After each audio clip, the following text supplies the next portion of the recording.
Good afternoon and welcome. We're here for a joint committee work session with the Planning, Housing, and Parks Committee and the Health and Human Services Committee. We are here with two directors and an exciting moment here to talk about the Western County Recreation Center, which has been a long time coming. I've been advocating for this since it was part of my district, now it's part of Councilmember Balcom's district and has particular importance to the Up County, and a lot of us have been advocating for it, including my co-chair, who's here as well, dating back years from time before even on the council, and just really excited about it. I know we're in close touch with the Fair Access Committee and with the town of Poolesville, who have been champions of this project for many, many years. Appreciate the county executive and the Department of Recreation, Department of General Services, and Health and Human Services for moving forward on this. There are a lot of moving pieces to make this effort move, and really appreciate that effort as well. So with that, I'll open it up, see if my co-chair has any comments, and then we can turn it over to the departments to walk us through. All right. Good morning, everyone, and thank you for being here. Councilmember Sales, I am feeling like this is a full circle moment, seeing my former colleague and chair of HHS here to present on a topic that is so important to so many of us, and of course the Western County region, who has been patiently awaiting the discussion and the investment in recreation centers suitable for the residents living in Poolesville and the surrounding communities. And so I too want to thank them for their advocacy and the county executive for including this in the CIP, and look forward to the discussion. So welcome and thank you. Thank you. And with that, Director Albernaz, welcome here. I'll turn it over to you and to Director Dice, and can go ahead and walk us through where we are. I'll just speak at a high level, and it's good afternoon, good people. It's great to be back. Thank you all so much. So I too have seen this project from a few different angles, and I'm excited that we are here today. The Recreation Department is looking forward to this project being completed and the keys turned over to us. We will be working with our colleagues and friends in Poolesville as we get closer to launch to conduct community surveys and needs assessments to figure out what exact types of programs will go into the facility. But of course, we're here to discuss the capital process and where we are in that process. And so I yield to my colleague and friend, Director Dice, to give an overview of where we are in that part of the process. Thank you, Director Albernaz. David Dice, Director, Department of General Services. Well, I think we're all breathing a collective sigh of relief and shared anticipation for this as funding becomes available. I want to acknowledge the cooperation and collaboration with the town of Poolesville, who have been very instrumental in working very close with DGS staff and determining the final site of this park, which will, the property at Dillingham Park is owned by the city, and we'll have a ground lease there for quite some time. The design on the project will begin in FY28 and will proceed unfettered through design and construction from that point on. There's really not much more to update at this point, except that this gives us the green light to go forward and work closely with Recreation and the town to come up with a final layout and design, and be happy to keep the committees informed and updated. This will, as it becomes official now, will become a feature on the county's neighborhood, DGS's neighborhood projects page. So the millions of interested people listening in on this will be able to go to DGS's website with neighborhood projects link and follow the progress of this project as it moves forward. That's it. Great. Let me turn it over to colleagues, starting with Councilmember Balcom. Okay, thank you. Very excited about this project. Thank you both for your roles in doing this. So from the perspective of the health clinic, So at what point do you bring in HHS or the local providers in looking at what that clinic piece looks like? I'm going to hand that element over to Deputy Director Greg Ossent with DGS, who's been working with all the parties involved. Greg? Good afternoon, Greg Austin, Department of General Services. So a critical component of the program is the HHS suite.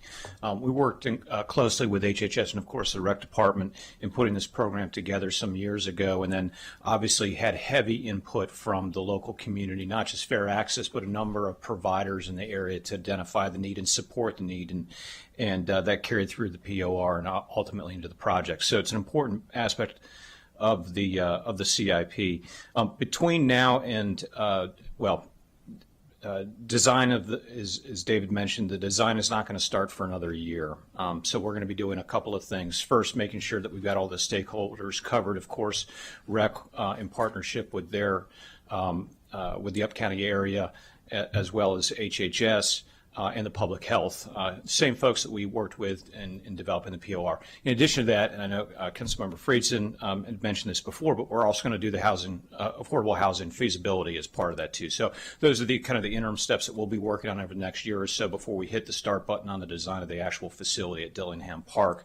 But to answer your question specifically, we've got a team assembled with our public health officials, our public health division over at HHS. We'll rely on them to identify exactly not just the space need, but actually how it's going to be programmed, because that'll be integral to the actual design of the facility, entrances, exits, and taking lessons learned from other similar facilities that we have in other places like East County and with Mobile Med and other similar uses. So work in progress, but we won't start in earnest on that for another year.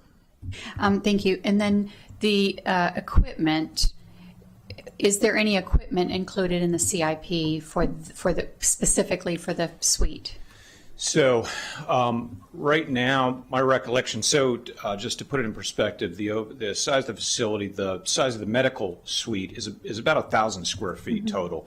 So it includes a storage room, a couple clinical spaces, medical exam rooms, and then, of course, reception and intake. So it's really a fairly small component compared to the rest of the facility. There are, those medical exam rooms do have plumbing and those sorts of things already in the program. In terms of the actual furniture and the equipment, not in that number yet. I suspect what we'll probably do is, if we can't identify it, we will identify it during the design process. I am certain that in this number, in this CIP number, it's just an allowance built into the CIP, not knowing exactly what that equipment is yet, but it's in this number. So we won't come back for a subsequent ask for additional equipment. Okay, great. Unless it's some sort of unique or out of left field request. Typically, the way this works is we'll design and construct the base building, and as we get a fix upon the finish date, particularly some of the equipment, whether it's the medical equipment or the recreational equipment, has long lead times, we'll coordinate with the rec department. The most recent rec center that we opened in Silver Spring, we had to advance order some things because of the long lead times, and then hold it until they could be moved in. So that's sort of a dance that we do as we get towards the end of the project. And it always changes with the nature of the marketplace, what's available on short leads, what's available on long leads. So Great. we'll work with the recreation on that. All right, I appreciate that. And it may be small in regards to the buildings that we build, but it's much larger than what we have now, which is nothing. So I so appreciate this, and I think it's really a feather in our cap for Montgomery County to put recreation and health together. I think it's great. Thanks. Hear, hear. Madam President. Thank you so much. I just want to uplift an issue as you work in programming for this center, which I'm in full support and I'm very excited about. How can I say this? I would say the profile of low-income communities in this particular area, I would say, is very different from the rest of the county. And what I mean is, I'm thinking about the farmers, low-wage workers who are working in farms in this county, in this area of the county. who are going to be seeking healthcare assistance in this particular center. So when you are working in programming, whenever you're ready for that, I think the hours of operation will probably be very different from what you see in the rest of the county. So that's one thing. The other thing, transportation. I don't know, we don't have anybody here from DOT, but many of the farmers, of the people that I have seen in App County who are going to be seeking medical help are going to need efficient public transportation to this center. So whenever you're ready, I do want to see the DOT plan to ensure that we have bus routes that fit the schedule of the hours, the operating hours that you're going to have. Because I bet you they're not going to be 9 to 5. This is a totally different population. So I need to understand that early on. So that's a request. If you don't follow me, please just take a look at what's happening in App County and see who's working in those farms. So that's all I'm going to say. I was just going to add, this is not council's last bite at this apple. I mean, we'll be coming back and update. Design's not going to begin for another year. Programming of the project and all the elements of that is going to come back to you on operating budgets and routine updates. So we'll make sure that you're included in, these issues are included in those updates. Especially DOT issues that you may not think about it, but public transportation to this center is going to be key, not just for those folks seeking medical help, but those youth looking to get entertained in this center, right? I'll make sure Director Conklin has that on his radar. All right, cool. Thank you so much. That's it. Appreciate it. Just a matter of context, and I really appreciate you raising that. The microtransit, which has been a major advocacy point that I know Councilmember Balcom has been really pushing to be the next area to get microtransit. That would be a major solution and a major component of this. And so I think adding that to the conversation, because it could be that fixed routes don't really serve the community for the hours as discussed by the council president, but microtransit as an on-demand service as needed for this type of population, given the lack of density, but the significance of the need, could be the better scalpel type of approach to this issue. It's one of the reasons why I just want to thank Councilmember Balcom for her advocacy of that solution. I know that there has been a positive response from Department of Transportation to be looking into that. So just wanted to note that. And I'll just remind everybody that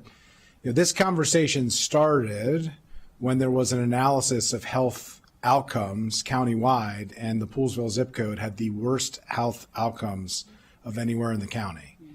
And that was shocking to many people countywide who didn't think of rural parts of the county as having the highest need and didn't think about the older adult population in particular in Poolesville that looks and is quite different demographically, socioeconomically than the newer and younger folks that have moved into Poolesville, and the school age population. So often we try to use community schools and school farm rates and other school demographic dynamics for what different parts of our county look like, what the socioeconomic, the healthcare needs are. We have community-based healthcare in schools. It's one of the ways that we approach these issues. We have food programs through schools.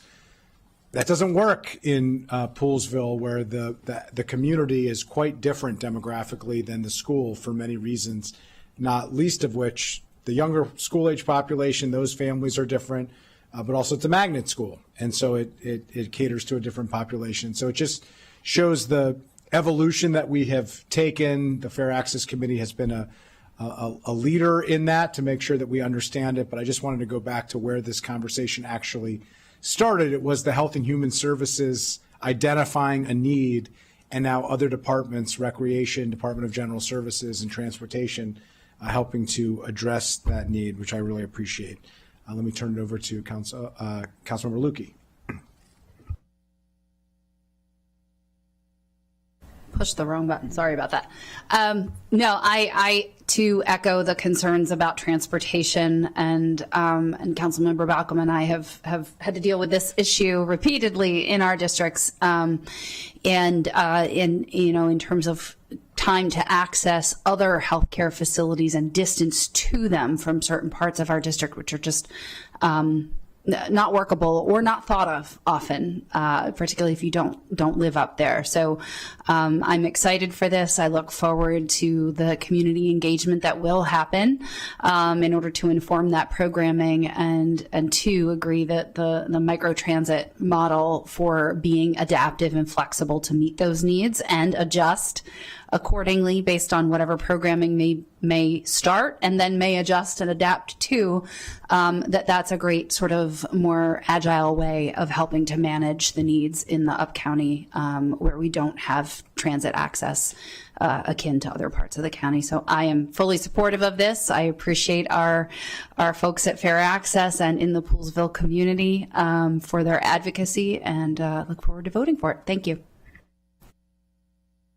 Councilmember Joanda.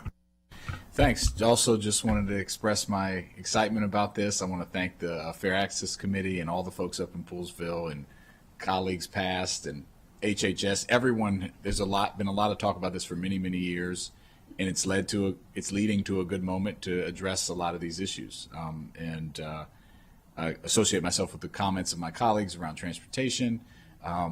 And also to note that this will be used by folks in Poolsville, will also be used by other folks over in the Western County that have limited access. So we're really, I think it's a need that's going to also bring, hopefully, some people to the other parts of the county. It might even help with economic development a little bit. And so it's just a really good thing to have. And we're seeing that with Silver Spring. And when you combine, and Wheaton is another great example, when you combine these services, it really is helpful and beneficial to the public. So I'm going to thank everyone and look forward to the continued conversation. Great. I don't see any other colleagues wishing to speak. I think everybody has weighed in. You hear a lot of support and interest that has been longstanding, and there's a lot of advocacy that has occurred from colleagues up here. All those in favor of approving this as submitted, indicate by raising your hand, and that is unanimous with a strong district council member cheering us on. Appreciate it. All right. Thank you. We are adjourned from the joint committee, and we will convene in 10 minutes for Planning, Housing, and Parks.